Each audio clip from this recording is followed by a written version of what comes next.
ಪರಿಸ್ಥಿತಿಗಳ ಮೇಲೆ ಜಯ, victory over circumstances. ಭಯ ಸೈತಾನನ ಆಯುಧವಾಗಿರುತ್ತೆ. ನಿನ್ನ ಜೀವನವನ್ನ ರೂಪಿಸೋದು ನಿನ್ನ ಚಿಂತೆಗಳು. ದೇವರು ನಮಗೆ ಕೊಟ್ಟಿರುವ ಆತ್ಮ ಏಡಿತನದ ಆತ್ಮ ಅಲ್ಲ. ನಿನ್ನ ಜೀವನದಲ್ಲಿ ಆಪತ್ತು ಸಂಭವಿಸೋದಕ್ಕೆ ಕಾರಣ ತಪ್ಪನ್ನ ತಿದ್ದಿಕೊಳ್ಳದೆ ಅದರಲ್ಲೇ ಮುಂದುವರಿಯುವವನು. ಯೇಸು ಸ್ವಾಮಿ ಹೇಳಿದನು, ನಾನು ನಿಮಗೆ ವಿಶ್ರಾಂತಿಯನ್ನ ಕೊಡ್ತೇನೆ. ಅದು ಲೋಕ ಕೊಡುವ ಪ್ರಕಾರ ಅಲ್ಲ. ಲೋಕದಲ್ಲಿ ನಮಗೆಲ್ಲರಿಗೂ ಕಷ್ಟ ಇದೆ ಸಿಸ್ಟರ್. ನೀನ್ ಅನುಭವಿಸೋ ಕಷ್ಟ ಅಲ್ಲ ಇನ್ನೊಬ್ರು ಅನುಭವಿಸೋದು. ಅವ್ರು ಅನುಭವಿಸೋ ಕಷ್ಟ ಅಲ್ಲ ನೀನ್ ಅನುಭವಿಸ್ತಾ ಇರೋದು. ನೀನ್ ನಂಬಿದವ್ರು ನಿನ್ ಜೊತೆ ಬರೋದಿಲ್ಲ, ಆದ್ರೆ ದೇವರು ನಿನ್ನ ಜೊತೆಯಲ್ಲಿ ಇರೋದಾದ್ರೆ. ಫಿಲಿಪಿಯರಿಗೆ ಬರೆದ ಪತ್ರಿಕೆ 4ನೇ ಅಧ್ಯಾಯದ 1ನೇ ವಾಕ್ಯದಿಂದನೇ ಓದೋಣ. 4ನೇ ಅಧ್ಯಾಯದ 1ನೇ ವಾಕ್ಯದಿಂದನೇ. ಈಗಿರಲಾಗಿ ಪ್ರಿಯರು, ಇಷ್ಟರೂ ಆದ ನನ್ನ ಸಹೋದರರೇ, ನನಗೆ ಸಂತೋಷವು ಜಯಮಾಲಿಯೂ ಆಗಿರುವವರೇ, ನಾನು ಹೇಳಿದಂತೆ ಕರ್ತನಲ್ಲಿ ದೃಢವಾಗಿ ನಿಲ್ಲಿರಿ ಪ್ರಿಯರೇ. ಕರ್ತನಲ್ಲಿ ಒಂದೇ ಮನಸ್ಸುಳ್ಳವರಾಗಿರಿ ಎಂದು ಯಹೂದ್ಯರನ್ನ ಸಂತುಕಿಯನ್ನು ಪ್ರಬೋಧಿಸುತ್ತೇನೆ. ಸತ್ಯ ಸಹಜನೇ ಅವರಿಗೆ ಸಹಾಯಕನಾಗಿರಬೇಕೆಂದು ನಿನ್ನನ್ನು ಕೇಳಿಕೊಳ್ಳುತ್ತೇನೆ. ಅವರು ಕ್ಲೆಮೆನ್ಸ್ನ ಮುಂತಾದ ನನ್ನ ಜೊತೆ ಕೆಲಸದವರು ಸಹಿತವಾಗಿ ನನ್ನ ಕೂಡ ಸುವಾರ್ತೆಗೋಸ್ಕರ ಪ್ರಯಾಸ ಪಟ್ಟವರು. ಅವರ ಹೆಸರುಗಳು ಜೀವಬಾಧ್ಯರ ಪಟ್ಟಿಯಲ್ಲಿ ಬರೆದವೆ.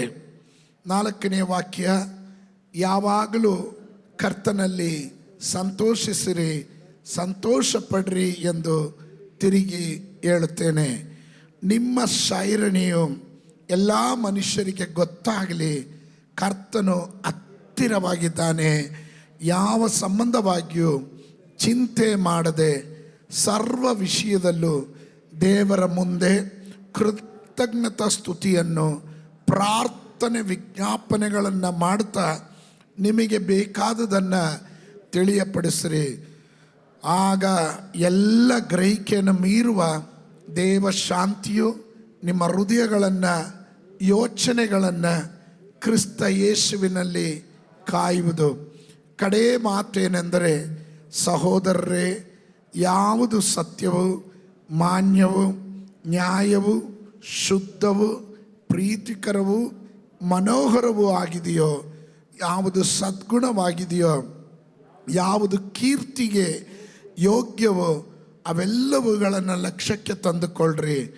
ನೀವು ಯಾವುದನ್ನು ನನ್ನಿಂದ ಕಲಿತು ಹೊಂದಿದ್ದೀರೋ ಮತ್ತು ಯಾವುದನ್ನು ನನ್ನಲ್ಲಿ ಕೇಳಿ ಕಂಡಿರೋ ಅದನ್ನೇ ಮಾಡ್ತಾ ಬನ್ನಿರಿ. ಹೀಗೆ ಮಾಡಿದರೆ ಶಾಂತಿದಾಯಕನಾದ ದೇವರು ನಿಮ್ಮೊಂದಿಗೆ ಇರುವನು.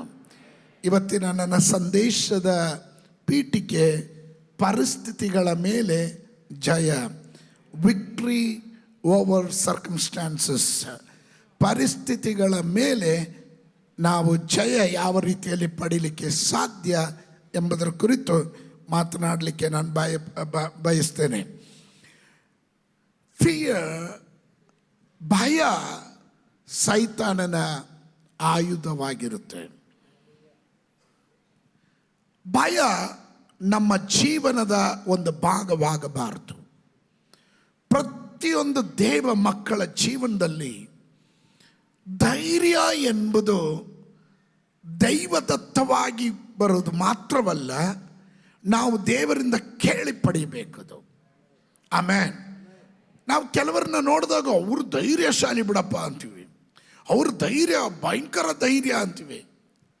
ಅವರನ್ನು ಸೃಷ್ಟಿಸಿದ ದೇವರು ನಿನ್ನನ್ನು ಸೃಷ್ಟಿ ಮಾಡಿದ್ದಾನೆ. ಅದರಿಂದ ಧೈರ್ಯ ನಿಮ್ಮಲ್ಲಿ ಇದೆ, ನೀವು ಅದನ್ನು ಉಪಯೋಗಿಸಬೇಕಾಗಿದೆ. Fear should not be a part of our life. ನಮ್ಮ ಜೀವನದ ಒಂದು ಭಾಗ ಆಗಬಾರದು ಭಯ. ಮನುಷ್ಯನ ಮನಸ್ಸು ರಣರಂಗ. Mind is the battlefield. ಮನಸ್ಸು ಒಂದು ರಣರಂಗ. ನಾನು ಅನೇಕ ಸಂದರ್ಭಗಳಲ್ಲಿ ಇದನ್ನು ಪ್ರಸ್ತಾಪ ಮಾಡಿದ್ದೀನಿ. ರಾತ್ರಿ ಯಜಮಾನನು ಒಳ್ಳೆಯ ಗೋಧಿಯನ್ನು ಹಗಲೆಲ್ಲ ಒಳ್ಳೆ ಗೋಧಿಯನ್ನು ಬಿತ್ತಿರ್ತಾನೆ. ಅವನ ಯಜಮಾನನು ರಾತ್ರಿ ಮಲಗುವಾಗ ಕಳ್ಳನು ಅಣಜಿಯನ್ನು ಬಿತ್ತುತ್ತಾನೆ. ದಟ್ ಮೀನ್ಸ್ ಒಳ್ಳೆಯದನ್ನ, ದೇವರ ವಾಕ್ಯವನ್ನು ಕೇಳ್ತೀವಿ, ಒಳ್ಳೆ ರೀತಿಯಲ್ಲಿ ಬೆಳಿಬೇಕಂತ ಆಸೆ ಇರುತ್ತೆ, ಒಳ್ಳೆಯದು ಮಾಡಬೇಕು ಅನ್ನೋ ಚಿಂತೆ ಇರುತ್ತೆ. ಆದರೆ ಎಲ್ಲೋ ಸೈತಾನ್ ಬೇಡದೇ ಇರುವ ಬೀಜಗಳನ್ನು ನಮ್ಮ ಮನಸ್ಸಿನಲ್ಲಿ ಹಾಕ್ತಾನೆ. ಅದಕ್ಕೆ ಈ ಮನಸ್ಸನ್ನು ನಾವು ನಿಯಂತ್ರಣದಲ್ಲಿ ಇಡೋದು ಉತ್ತಮ. ಸತ್ಯವೇದ ಗ್ರಂಥದಲ್ಲಿ ಜ್ಞಾನೋಕ್ತಿಗಳ ಪುಸ್ತಕ 4:23, ಪ್ರಾವರ್ಬ್ಸ್ ಚಾಪ್ಟರ್ 4 ವರ್ಸ್ 23, ನಿನ್ನ ಹೃದಯವನ್ನು ಬಹು ಜಾಗರೂಕತೆಯಿಂದ ಕಾಪಾಡಿಕೋ, ಅದರೊಳಗಡೆಯಿಂದ ಜೀವಧಾರೆಗಳು ಹೊರಡುವವು. ನನಗೆ ಇಂಗ್ಲೀಷ್ನಲ್ಲಿ ಗುಡ್ ನ್ಯೂಸ್ ಬೈಬಲ್ನ ಆ ಟ್ರಾನ್ಸ್ಲೇಷನ್ ನನಗೆ ಭಾಳ ಇಷ್ಟ ಆಯಿತು. Be careful how you think, your life is shaped by your thought. ನೀನು ಯಾವ ರೀತಿ ಯೋಚನೆ ಮಾಡ್ತೀಯ ಎಂಬುದನ್ನು ಸ್ವಲ್ಪ ಯೋಚನೆ ಮಾಡು. ಅದು ನಿನ್ನ ಜೀವಿತವನ್ನು ರೂಪಿಸುವಂಥದ್ದಾಗಿರುತ್ತೆ. ಯುವರ್ ಲೈಫ್, ನಿನ್ನ ಜೀವನವನ್ನು ರೂಪಿಸೋದು ನಿನ್ನ ಚಿಂತೆಗಳು. ಅದಕ್ಕೆ ಜ್ಞಾನೋಕ್ತಿಗಳ ಪುಸ್ತಕ 23ನೇ ಅಧ್ಯಾಯದ 7ನೇ ವಾಕ್ಯ ಹೇಳ್ತದೆ, ಅವನು ತನ್ನ ಒಳಗಿನ ಯೋಚನೆಯಂತೆಯೇ ಇದ್ದಾನೆ. For as he think in his heart so is he. ಅವನು ಯಾವ ರೀತಿ ಥಿಂಕ್ ಮಾಡ್ತಾನೋ, ಯಾವ ರೀತಿ ಅವನು ಚಿಂತೆ ಮಾಡ್ತಾನೋ, ಆಲೋಚನೆ ಮಾಡ್ತಾನೋ, ಅವನು ಅದೇ ರೀತಿಯಲ್ಲೇ ಜೀವಿಸುವವನಾಗಿರ್ತಾನೆ. ಇಲ್ಲಿ be careful how you think. ನೀನು ಭಾಳ ಎಚ್ಚರವಾಗಿರಬೇಕು. ಯಾವ ರೀತಿ ಯೋಚನೆ ಮಾಡ್ತೀಯ, ನೀನು ಏನು ಯೋಚನೆ ಮಾಡ್ತೀಯೋ ಆ ರೀತಿ ನಿನ್ನ ಜೀವನ ಸಾಗ್ತಾ ಇರುತ್ತೆ. Your life is shaped by your thought. ನಿನ್ನ ಜೀವನ ರೂಪಿಸುವುದು ನಿನ್ನ ಥಿಂಕಿಂಗ್ ಮೇಲೆ, ನಿನ್ನ ಚಿಂತೆಗಳು. ಸತ್ಯವೇದ ಗ್ರಂಥದ ಪ್ರಕಾರ ನಮ್ಮ ಚಿಂತೆಗಳನ್ನು ಯೇಸು ಕ್ರಿಸ್ತನಲ್ಲಿ ನಾವು ಸೆರೆ ಹಿಡಿಬೇಕು. ಆಮೇಲೆ captive all our thoughts centre on Jesus.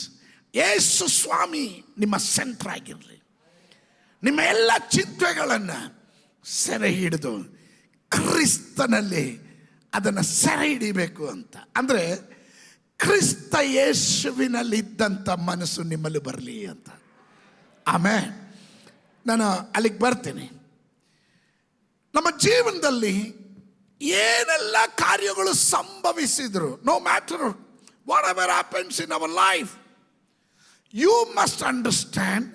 ನೀವು ಚೆನ್ನಾಗಿ ಅರ್ಥ ಮಾಡಬೇಕು, my God is in control. ನನ್ನ ದೇವರು ಸಕಲ ನಿಯಂತ್ರಣದಲ್ಲಿದ್ದಾನೆ. ಸಕಲವನ್ನು ನಿಯಂತ್ರಿಸುವ ದೇವರು ನನ್ನ ದೇವರಾಗಿರೋದ್ರಿಂದ, ಅದಕ್ಕೆ ದೇವರ ವಾಕ್ಯ ಹೇಳುತ್ತೆ, ನೀವು ಚಿಂತೆ ಮಾಡಿ ಒಂದು ಮೊಳ ಬೆಳೆಯೋದಿಲ್ಲ, ಚಿಂತೆ ಮಾಡಿ ಒಂದು ಮೊಳ ಕುಗ್ಗಿ ಹೋಗೋದೂ ಇಲ್ಲ, ನೀವು ಕುಳ್ರಾಗೋದೂ ಇಲ್ಲ. ಅಲ್ಲಲ್ಲಿಯ ಅದಕ್ಕೆ ಯೇಸು ಸ್ವಾಮಿ ಹೇಳಿದ್ರು, ನಿಮ್ಮ ಚಿಂತಾ ಭಾರಗಳನ್ನೆಲ್ಲ ನನ್ನ ಮೇಲೆ ಹಾಕಿ ನೀವು ನಿಶ್ಚಿಂತೆಯಿಂದ ಇರ್ರಿ. ನಿಮ್ಗೆ ಅರ್ಥ ಆಗಲಿಲ್ಲ. ನಿಮ್ಮ ಚಿಂತಾ ಭಾರಗಳನ್ನೆಲ್ಲ ನನ್ನ ಮೇಲೆ ಹಾಕಿ ನೀವು ನಿಶ್ಚಿಂತೆಯಿಂದ ಇರ್ರಿ. ಎಷ್ಟು ಜನ ಹೇಳ್ತೀರಾ, ನನ್ನ ಚಿಂತಾ ಭಾರಗಳನ್ನೆಲ್ಲ ನಾನು ಯೇಸುವಿನ ಮೇಲೆ ಹಾಕಿ ನಾನು ನಿಶ್ಚಿಂತೆಯಿಂದ ಇರ್ತೇನೆ.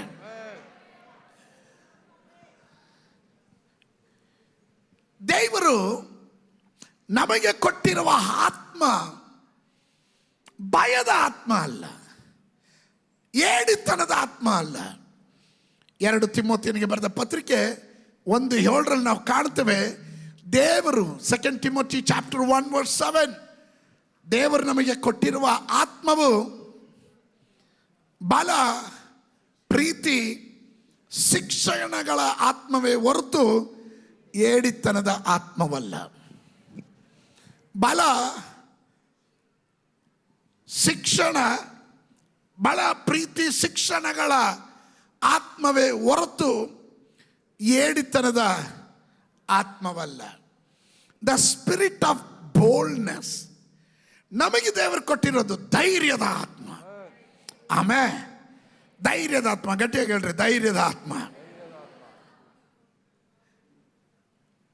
ಒಬ್ರು ಹೀಗೆ ಹೇಳಿದ್ರು, ತೊಂದರೆ ಎಂದಿಗೂ ತುಂಬ ದೂರ ಇಲ್ಲ, ಮತ್ತು ನೀವು ತೊಂದರೆ ಇಲ್ಲದಿದ್ದರೆ ನೀವು ಅದರ ಬಗ್ಗೆ ಭಯಪಡ್ತೀರಿ, ಮತ್ತು ಈಗ ನಿಮ್ಮ ಭಯವು ನಿಮ್ಮನ್ನು ಮೀರಿದೆ ಅಂತ, ನಿಮ್ಮನ್ನ ಆ ಭಯ ಮೀರಿಸ್ತಾ ಇದೆ ಅಂತ.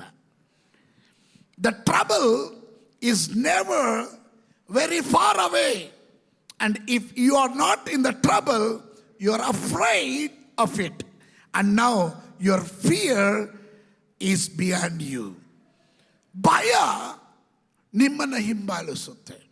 ಈಗ ನೋಡ್ರಿ, ಯಾವ ತೊಂದರೆ ಇಲ್ಲ, ಯಾವ ಇದು ಇಲ್ಲ ಅಂತ ಹೇಳ್ಬೋದು, ಆದರೆ ಎಲ್ಲೋ ಭಯ.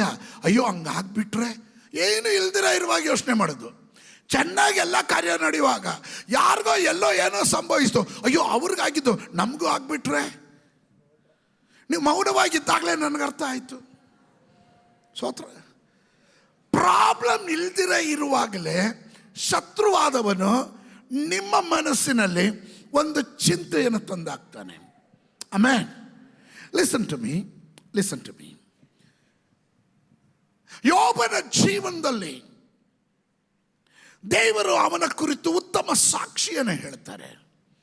ನಿರ್ದೋಷಿಯು, ನಂಬಿಗಸ್ತನಾದನು, ಅವನು ದೇವರಿಗೆ ಭಯಪಡುವವನು, ಭಕ್ತನು, ಎಲ್ಲ ಒಳ್ಳೆ ಟೆಸ್ಟ್ ಮನಿ ಹೇಳಿದ್ರು. ಸೈತಾನ್ ಹೇಳಿದನು, ಅವನು ಲಾಭ ಇಲ್ದ್ರೆ ಏನಾದರೂ ಮಾಡ್ತಾನ? ಅವನ ಸುತ್ತಲೂ ಬೇಲಿ ಕಟ್ಟಿದೆಯಲ್ಲ, ಅದನ್ನು ತೆಗಿ ನೋಡು ವಿಷಯ ಅಂತ.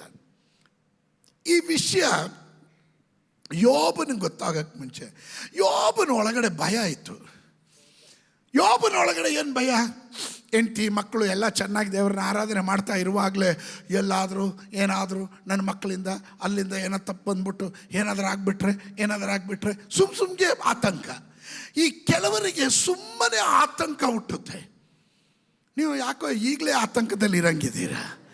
ಆಮೇಲೆ ಇದನ್ನು ಚೆನ್ನಾಗಿ ಗ್ರಹಿಸ್ಕೊಳ್ರಿ, ಚೆನ್ನಾಗಿ ಅರ್ಥ ಮಾಡ್ಕೊಳ್ರಿ. ಬರ್ದಿರ ಇರೋದನ್ನು, ಈ ವರಿ ಅನ್ನೋದು, ಈ ಚಿಂತೆ ಎನ್ನುವುದು ಬರ್ಲಿಕ್ಕೆ ಮುಂಚೆನೇ ನೀವು ಬಡ್ಡಿ ಕಟ್ತಾ ಇದ್ದೀರಾ. ಅದಕ್ಕೆ ಲೋನೇ ತಗೊಂಡಿಲ್ಲ, ತಗೊಳಕ್ ಮುಂಚೆನೆ ಬಡ್ಡಿ ಕಟ್ತಾ ಇದ್ದೀರಾ ನೀವು. ಅರ್ಥ ಆಯ್ತಾ? ಲೋನ್ ತಗೊಂಡಿಲ್ಲ, ನೀವು ತಗೊಳಕ್ ಮುಂಚೆನೆ ಬಡ್ಡಿ ಕಟ್ತಾ ಇದ್ದೀರಾ, ಅದು ಚಿಂತೆ. ಇವತ್ತು ಯೇಸುವಿನ ನಾಮದಲ್ಲಿ ನೀವು ಭಯ ಪಡಬಾರದು. ನಮಗೆ ದೇವರು ಕೊಟ್ಟಿರುವ ವರ, ಆತ್ಮನ ಬಲ, ಅದು ಧೈರ್ಯದ ಆತ್ಮನು. Come on somebody shout hallelujah. ಯಾರಾದರೂ ಶಬ್ದ ತೆಗೆದು ಗಟ್ಟಿಯಾಗೊಂದು ಆಮೇಲೆ ಹೇಳ್ರಿ ಹಲ್ಲೆಲೂಯಾ. ನೋಡ್ರಿ, ಯೋಬನ ಜೀವನದಲ್ಲಿ, ಯೋಬನ ಪುಸ್ತಕ 3ನೇ ಅಧ್ಯಾಯ ಶ್ರದ್ಧೆ ಕೊಟ್ಟು ಗಮನಿಸ್ರಿ. ಈ ವಾಕ್ಯಗಳನ್ನು ಗಮನ ಕೊಡ್ರಿ. 3:25-26 ನನಗೆ ಭಯ ಹುಟ್ಟಿದೊಡನೆಯೇ ಆಪತ್ತು ಸಂಭವಿಸುವುದು. ಯಾವಾಗ? ನಿನ್ನ ಜೀವನದಲ್ಲಿ ಆಪತ್ತು ಸಂಭವಿಸೋದಕ್ಕೆ ಕಾರಣ ನಿನಗೆ ಗೊತ್ತಿಲ್ಲದೆ ನಿನ್ನ ಮನಸ್ಸಿನಲ್ಲಿ, ನಿನ್ನ ಜೀವನದಲ್ಲಿ ಭಯವನ್ನು ಬಿತ್ತಿದ ಸೈತಾನನು. ಫ್ಯೂಚರ್ನ ಕುರಿತು, ಭವಿಷ್ಯದ ಕುರಿತು, ಮಕ್ಕಳ ಕುರಿತು, ಜೀವನದ ಕುರಿತು, ನಾಳೆಯ ಕುರಿತು ಏನಾಗ್ಬಿಡುತ್ತಂಬ ಆತಂಕ. ಎಲ್ಲಿಂದ ಬಂತು ಇದು ಭಯ? ಅದಕ್ಕೆ ನಾನು ಹೇಳಿದೆ, ಮನಸ್ಸು ಅದೊಂದು ರಣರಂಗ. ನಿನ್ನ ಮನಸ್ಸನ್ನ ಯೇಸುವಿನ ರಕ್ತದಿಂದ ನೀನು ಬೇಲಿ ಕಟ್ಟಬೇಕು. ಕೆಲವರಿಗೆ ಅರ್ಥ ಆಗಲಿಲ್ಲ. ನಿನ್ನ ಮನಸ್ಸನ್ನ ಯೇಸುವಿನ ರಕ್ತದಿಂದ ಬೇಲಿ ಕಟ್ಟು. ಅಲ್ಲಿ ಬೇಡದೇ ಇರುವ ಚಿಂತೆ, ಬೇಡದೇ ಇರುವ ತರ್ಕ, ಬೇಡದೇ ಇರುವಂತ ಹುಸಿ ಮಾತುಗಳು, ಇದು ಯಾವುದು ನಿನ್ನ ತಲೆ ಕೆಡಿಸಬಾರದು. ನೀನು ಎಚ್ಚರವಾಗಿರಬೇಕು. ಗಾಸಿಪ್ ಮಾಡೋರು ಮನಸ್ಸನ್ನು ಕದಡೋದಕ್ಕೆ ಕಾರಣ ಅದೇ. ಸುಳ್ಳು ಹೇಳಿ ಪ್ರಚಾರ ಮಾಡಿಬಿಡ್ತಾರೆ. ಇನ್ನು ಕೆಲವರು ಅವರು ಒಳ್ಳೆಯವರು ಅನ್ನಿಸೋದಕ್ಕೆ ಫಸ್ಟೇ ಅಡ್ವಾನ್ಸ್ ಆಗಿ ಜಾಮೀನು ತಗೊಂಡ್ಬಿಡ್ತಾರೆ. ಸೋತ್ರ ಆಮೇಲೆ ನೀತೀಕರಣ ಅಂತೀವಿ ಅದನ್ನು, ಜಸ್ಟಿಫಿಕೇಶನ್ ಅಂತ. ಅವರು ನನ್ನ ಹತ್ರ ಪ್ರಾಬ್ಲಮ್ ತುಂಬ ಮಾತಾಡಿದ್ರು. ನಾನು ಅವ್ರಿಗೆ ಒಂದೇ ಹೇಳಿದೆ, ಡೋಂಟ್ ಜಸ್ಟಿಫೈ ಮಾಡಬೇಡ್ರಿ, ನೀವು ನೀತೀಕರಣ ಮಾಡಕ್ಕೆ ಹೋಗ್ಬೇಡ್ರಿ. ಆಮೇಲೆ ತಪ್ಪನ್ನು ನೋಡ್ರಿ, ಅದಕ್ಕೆ ದೇವರ ವಾಕ್ಯ ಹೇಳ್ತದೆ, ಈ ತಪ್ಪುಗಳನ್ನು ಒಪ್ಪಿಕೊಳ್ಳುವವನಿಗೆ ಶುಭ ಉಂಟಾಗುತ್ತೆ. ಏನುಂಟಾಗುತ್ತೆ? ಈ ತಪ್ಪು ಮಾಡೋದು ಸಹಜ. ಗಮನ ಇಟ್ಕೊಳ್ರಿ, ತಪ್ಪು ಮಾಡೋದು ಸಹಜ, ಆದರೆ ತಪ್ಪಿನಲ್ಲಿ ಮುಂದುವರಿಯುವುದು ಅಸಹಜ. ತಪ್ಪು ಎಲ್ಲರೂ ಮಾಡ್ತಾರೆ, ಆದರೆ ತಿದ್ದಿಕೊಳ್ಳುವವನು ಪಕ್ವತೆ ಉಳ್ಳವನು. ತಪ್ಪನ್ನು ತಿದ್ದಿಕೊಳ್ಳದೆ ಅದರಲ್ಲೇ ಮುಂದುವರಿಯುವವನು ಅವನು ಚೈಲ್ಡಿಶ್ ಕ್ಯಾರೆಕ್ಟರ್ ಉಳ್ಳವನು. ಅವನಿನ್ನ ಬೆಳವಣಿಗೆ ಆಗಿಲ್ಲ, ಅವನ ಮೆದುಳು ಬೆಳವಣಿಗೆ ಆಗಿಲ್ಲ ಅಂತ ದೇವರ ವಾಕ್ಯ ಹೇಳುತ್ತದೆ. ತಪ್ಪುಗಳನ್ನು ಒಪ್ಪಿಕೊಳ್ಳುವವನಿಗೆ ಶುಭ ಉಂಟಾಗುತ್ತದೆ, ದೇವರ ಕರುಣೆ ಅವನಿಗೆ ಲಭಿಸುವಂಥದ್ದಾಗಿರುತ್ತೆ. ಹಲ್ಲೆಲೂಯ. ಕೆಲವೊಮ್ಮೆ ಜಸ್ಟಿಫೈ ಮಾಡಿ ಸ್ವನೀತಿಯಿಂದ ನಾವು ಒಳ್ಳೆಯವರೆನಿಸೋದಕ್ಕೆ ಪ್ರಯತ್ನ ಮಾಡ್ತಾರೆ. ಶತ್ರು ಅಂಥವರ ಮನಸ್ಸಿನಲ್ಲಿ ಬೀಜಗಳನ್ನು ಬಿತ್ತುತ್ತಾನೆ. ನೋಡ್ರಿ, ಇಲ್ಲಿ ಯೋಬನ ಪುಸ್ತಕದಲ್ಲಿ ಬಹಳ ಸ್ಪಷ್ಟವಾಗಿ ಬರೆಯಲ್ಪಟ್ಟಿದೆ, ನನಗೆ ಭಯ ಹುಟ್ಟಿದೊಡನೆಯೇ ಆಪತ್ತು ಸಂಭವಿಸುವುದು. ನಾನು ಯಾವುದಕ್ಕೆ ಎದುರ್ತೋನೋ ಅದು ತಪ್ಪದೇ ಬರುವುದು. ನೀವು ಯಾವುದಕ್ಕೆ ಎದುರ್ತಾ ಇದ್ದೀರೋ ಅದು ನಿಮ್ಮನ್ನ ಬಿಡಲ್ಲ, ಅದು ನಿಮ್ಮನ್ನು ಹಿಂಬಾಲಿಸ್ತಾ ಇದೆ. ಹಲೋ, ಇವತ್ತು ನಾನು ಪ್ರಸಂಗ ಮಾಡ್ತಿರುವಂಥ ವಿಷಯ ಹಲ್ಲೆಲೂಯ, ಪರಿಸ್ಥಿತಿಗಳ ಮೇಲೆ ಜಯ. ಆಮೇಲೆ ವಿಕ್ಟ್ರಿ ಓವರ್ ಸರ್ಕಮ್ಸ್ಟಾನ್ಸಸ್. ನಿನ್ನ ಪರಿಸ್ಥಿತಿ ಏನೇ ಆಗಿದ್ರು, ಎಂಥ ಅವಸ್ಥೆ ಆಗಿದ್ರು, ನೀನು ಜಯಶಾಲಿ ಆಗ್ತೀಯ, ನೀನು ಗೆದ್ದು ಬರ್ತೀಯ. ನೀನು ಗೆಲ್ಲೋದಕ್ಕೋಸ್ಕರ ದೇವರು ನಿನ್ನನ್ನು ಸೃಷ್ಟಿ ಮಾಡಿದ್ದಾನೆ ಎಂದು ನಂಬುವವರು ಮಾತ್ರ ಗಟ್ಟಿಯಾಗೊಂದು ಆಮೇಲೆ ಹೇಳ್ರಿ. ಅದಕ್ಕೆ ನಾನು ಹೇಳಿದೆ, ಈ ಭಯ ನೋಡ್ರಿ, ನನಗೆ ಭಯ ಹುಟ್ಟಿದೊಡನೆ ಆಪತ್ತು ಸಂಭವಿಸ್ತು. ನಾನು ಯಾವುದಕ್ಕೆ ಹೆದರ್ತೇನೋ ಅದು ತಪ್ಪದೆ ಬರುವುದು. ನನಗೆ ಯಾವ ಶಾಂತಿಯೂ ವಿಶ್ರಾಂತಿಯೂ ಉಪಶಮನವೂ ಇರೋದಿಲ್ಲ, ಯಾವಾಗಲೂ ಕಳವಳವೇ. ನೋಡಿದ್ದೀರಾ? ಇದರ ಡಾಕ್ಟ್ರು ಏನು ಹೇಳ್ತಾರೆ ಅಂತ ಹೇಳ್ತೀನಿ ನಾನು. ನೋಡ್ರಿ, ತುಂಬ ಕಳವಳ ಪಡ್ತಾ ಇದ್ದೀರಮ್ಮ. ಯಾಕೆ ಚಿಂತೆ ಮಾಡ್ತೀರಮ್ಮ? ಡಾಕ್ಟ್ರುಗಳು ಹೇಳೋ ಡೈಲಾಗ್ ಅದು. ಆದರೆ ಇದನ್ನು ಬೈಬಲಲ್ಲಿ ಯೋಬನ ಆಗಲೇ ಹೇಳಿಬಿಟ್ಟಿದ್ದಾನೆ. ನೋಡ್ರಿ, ನಿಮಗೆ ಯಾವಾಗ ಈ ಚಿಂತೆ ಬರುತ್ತೋ, ಯಾವಾಗ ನಿಮ್ಮಲ್ಲಿ ಭಯ ಬರುತ್ತೋ, ಇಮ್ಮಿಡಿಯೇಟ್ ಆಗಿ ನಿಮ್ಮ ಜೀವನದಲ್ಲಿ ಶಾಂತಿ ಹೋಗಿ ಅಶಾಂತಿ ನೆಲೆಗೊಳ್ಳುತ್ತೆ. ಆಮೇಲೆ ನಿಮ್ಮ ಜೀವನದಲ್ಲಿ ಎಲ್ಲದಕ್ಕೂ ಕಳವಳ ಹುಟ್ಟುತ್ತಾ ಇರುತ್ತೆ, ಆತಂಕ ಉಂಟಾಗುತ್ತೆ. ನಿಮಗೆ ಉಪಶಮನ ಇರೋದಿಲ್ಲ, ನೆಮ್ಮದಿನೇ ಇರೋದು. ಅದು ಏನೋ ಗೊತ್ತಿಲ್ಲ ಪಾಸ್ಟ್ರೆ, ಸುಮ್ಮನೆ ಭಯ ಆಗ್ತಾ ಇದೆ. ಏನು ಕಣ್ಣು ಮುಚ್ಚಿದ್ರೆ ಏನೇನೋ ಕೆಟ್ಟ ಕನಸು ಬರುತ್ತೆ. ಅದು ಯಾಕೋ ಗೊತ್ತಿಲ್ಲ, ನೆಮ್ಮದಿಯಾಗಿ ನಿದ್ದೆ ಮಾಡೋಕ್ಕೆ ಆಗ್ತಿಲ್ಲ ಪಾಸ್ಟ್ರೆ. ಡಾಕ್ಟ್ರ್ ಹತ್ರ ಎಲ್ಲ ತೋರಿಸಿದ್ವಿ, ಡಾಕ್ಟ್ರು ಎಲ್ಲ ನೋಡಿ ಹೇಳಿದ್ರು ನಿನಗೆ ಯಾವ ಕಾಯಿಲೆ ಇಲ್ಲ ಅಂತಾರೆ. ಅದು ಏನೋ ಗೊತ್ತಿಲ್ಲ. ಏನು ಗೊತ್ತಿಲ್ಲ? ನಿನಗೆ ವಾಕ್ಯ ಒಂದು ಗೊತ್ತಿಲ್ಲ. ಸ್ತೋತ್ರ. ಇದು ಕಲ್ತ್ರೆ ನೀನು ಸೌಖ್ಯ ಆಗಿರ್ತೀಯ. ಸ್ತೋತ್ರ. ಇವತ್ತು ಅಂಥ ದುರಾತ್ಮನನ್ನು ಹೊರಗಡೆ ಆಗ್ತಾ ಇದ್ದೀವಿ. ಕಮಾನ್, ಕರೆಗಳನ್ನು ಮೇಲೆ ಕೆತ್ತಿಡ್ರಿ. ಯೇಸುವಿನ ನಾಮದಲ್ಲಿ ಎಲ್ಲ ಆತಂಕಗಳು, ಎಲ್ಲ ಭಯಗಳು, ಯೇಸುವಿನ ನಾಮದಲ್ಲಿ ದೈವ ಭಯ ಬಿಟ್ಟು ಬೇರೆ ಉಳಿದ ಎಲ್ಲ ಭಯಗಳು ಯೇಸುವಿನ ನಾಮದಲ್ಲಿ ಬಿಟ್ಟು ತೊಲಗಲಿ. ಎಲ್ಲ ಕಳವಳಗಳು ಬಿಟ್ಟೋಗಲಿ, ಎಲ್ಲ ಆತಂಕಗಳು ಬಿಟ್ಟೋಗಲಿ, ಎಲ್ಲ ಚಿಂತೆಗಳು ಬಿಟ್ಟೋಗಲಿ. ಯೇಸುವಿನ ನಾಮದಲ್ಲಿ ನನ್ನ ಮನಸ್ಸನ್ನ ಯೇಸುವಿನ ರಕ್ತದಿಂದ ನಾನು ಮುದ್ರೆ ಆಗ್ತಾ ಇದ್ದೇನೆ. Amen, amen, hallelujah, hallelujah. ಯಾವಾಗ ನಿಮ್ಮ ಜೀವನದಲ್ಲಿ ಭಯ ಬರುತ್ತೋ, ಆತಂಕ ಓಡಿ ಬರುತ್ತೆ, ಕಳವಳ ಉಂಟಾಗುತ್ತೆ, ನೆಮ್ಮದಿ ಹಾಳಾಗೋಗುತ್ತೆ, ನಿಮಗೆ ಏನೋ ಉಪಶಮನ ಇಲ್ಲ. ಉಪಶಮನ ಇಲ್ಲ ಅಂದರೆ ಏನು ಗೊತ್ತಾ? ಏನು ಆಗ್ತಾ ಇದೆ ಅಂತಲೂ ಹೇಳೋಕ್ಕಾಗಲ್ಲ. ಅದು ಉಪಶಮನ ಅಂತಾರೆ. ಏನೇನೋ ಆಗ್ತಾ ಇದೆ ಆದರೆ ಹೇಳಕ್ಕೂ ಆಗಲ್ಲ. ಸ್ತೋತ್ರ.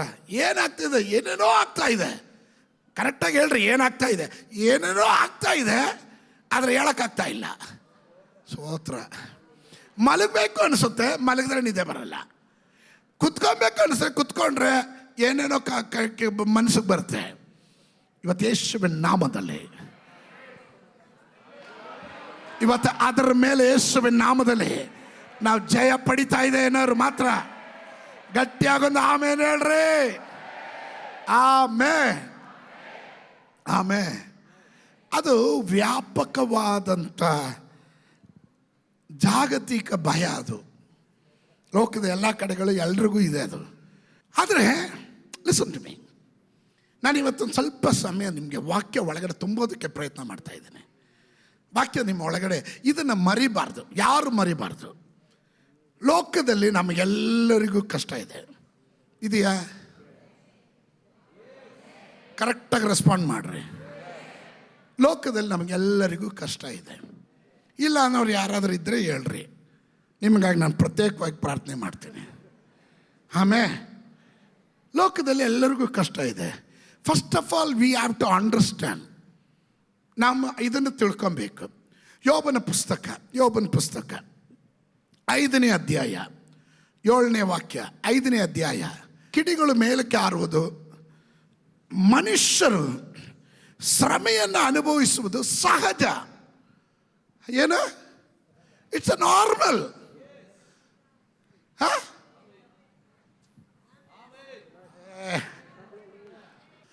ಮನುಷ್ಯ ಶ್ರಮೆಯನ್ನು ಅನುಭವಿಸೋದು ಸಹಜ. ಗಟ್ಟೆ ಬಾಯಿ ಬಿಡ್ರಿ, ಪಕ್ಕದಲ್ಲಿರೋರಿಗೆ ಮಾತಾಡಿ ಅಂತ ಹೇಳ್ರಿ. ನಾರ್ಮಲ್ ಅದು. ಮನುಷ್ಯ ಶ್ರಮೆಯನ್ನು ಅನುಭವಿಸೋದು ಸಹಜ. ಕನ್ಫರ್ಮ? ಗ್ಯಾರಂಟಿನ? ಕರೆಕ್ಟು. ನಮ್ಮಲ್ಲಿ ಏನು ಹೇಳ್ತೀವಿ? ವಾಕ್ಯ ಗೊತ್ತಿಲ್ಲ, ಆದರೆ ಇದು ಮಾತ್ರ ಗೊತ್ತು. ಕಷ್ಟ ಮನುಷ್ಯನಿಗೆ ಬರುತ್ತಾ, ಮರಕ್ಕೆ ಬರುತ್ತಾ? ಮನುಷ್ಯನಿಗೆ ಶ್ರಮೆ ಅನುಭವಿಸೋದು ಸಹಜ.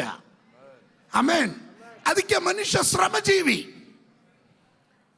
ಅದಕ್ಕೆ ನಮ್ಮನ್ನು ನಾವು ಬಾಲಕರಾಗಿದ್ದಾಗ ನಮಗೆ ಶ್ರಮದಾನ ಮಾಡಿಸೋರು.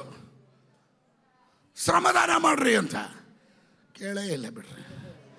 ಸ್ತೋತ್ರ. ಅದಕ್ಕೆ ಕನ್ನಡ ಮೀಡಿಯಂ ಸ್ಕೂಲ್ ಓದಬೇಕು ಅನ್ನೋದು. ಶ್ರಮದಾನ ಮಾಡಿಸೋರು. ಮನುಷ್ಯನಿಗೆ ಶ್ರಮೆ ಅನ್ನೋದು ಸಹಜವಾಗಿ ಬರುತ್ತದೆ. ನೋಡ್ರಿ ಮುಂದಿನ ವಾಕ್ಯ 14ನೇ ಅಧ್ಯಾಯದ 1ನೇ ವಾಕ್ಯ. ಯೋಬನ ಪುಸ್ತಕ 14:1. ನೀವು ನನ್ನ ಜೊತೆ ಇದ್ದೀರಾ? ಸ್ತ್ರೀಯಲ್ಲಿ ಹುಟ್ಟಿದ ಮನುಷ್ಯನ ಅಲ್ಪ ಆಯುಸ್ನಾಗಿಯೂ ಕಳವಳದಿಂದ ತುಂಬಿದವನಾಗಿಯೂ ಇರುವನು ಅಂತ. ಅವನ ಅಲ್ಪಾಯುಷು ಉಳ್ಳವನಾಗಿರ್ತಾನಂತೆ. ಆ ಇರೋ ಆಯುಸ್ಸಲ್ಲೂ ಫುಲ್ ಕಳವಳದಲ್ಲೇ ಇರ್ತಾನಂತೆ. ಫುಲ್ ಕಳವಳ. ಮನುಷ್ಯನ 90ನೇ ಕೀರ್ತನೆ ಹೇಳ್ತದೆ, ಮನುಷ್ಯನ ಆಯುಷ್ಕಾಲ 70 ಬಲೆ ಹೆಚ್ಚಂದ್ರೆ 80 ಅದು ಬೇಗನೆ ಗತಿಸಿ ಹೋಗುತ್ತೆ. ಕಷ್ಟ ಸಂಕಟಗಳೇ ಅದರ ಆಡಂಬರ. ಸ್ತೋತ್ರ. ಕಷ್ಟ ಇಲ್ದಿರ ಮನುಷ್ಯ ಇದಾನ? ಸ್ತೋತ್ರ. ಸಂಕಟ ಇಲ್ದಿರ ಮನುಷ್ಯ ಇದಾನ? ಸಹಜ. ಮನುಷ್ಯನು ಶ್ರಮೆಯನ್ನು ಅನುಭವಿಸೋದು ಸಹಜ. ಅದು ಫಸ್ಟೇ ಈ ವಾಕ್ಯ ಗೊತ್ತಿದ್ರೆ ಅಯ್ಯೋ ದೇವ್ರೆ. ಸಿಸ್ಟರ್, ನೀನು ಅನುಭವಿಸೋ ಕಷ್ಟ ಅಲ್ಲ ಇನ್ನೊಬ್ರು ಅನುಭವಿಸೋದು. ಅವ್ರು ಅನುಭವಿಸೋ ಕಷ್ಟ ಅಲ್ಲ ನೀನು ಅನುಭವಿಸ್ತಾ ಇರೋದು. ಎಲ್ಲ ಮನುಷ್ಯರು, ಸ್ತ್ರೀಯಲ್ಲಿ ಹುಟ್ಟಿರುವಂಥ ಪ್ರತಿಯೊಬ್ಬ ಮನುಷ್ಯನು ಅವನ ಆಯುಸ್ಸು ಅಲ್ಪವಾಗಿದ್ದರೂ ಇರೋ ಆಯುಸ್ಸು ಪೂರ್ತಿಯಾಗಿ ಅವನ ಕಳವಳದಲ್ಲೇ ಜೀವಿಸ್ತಾನೆ.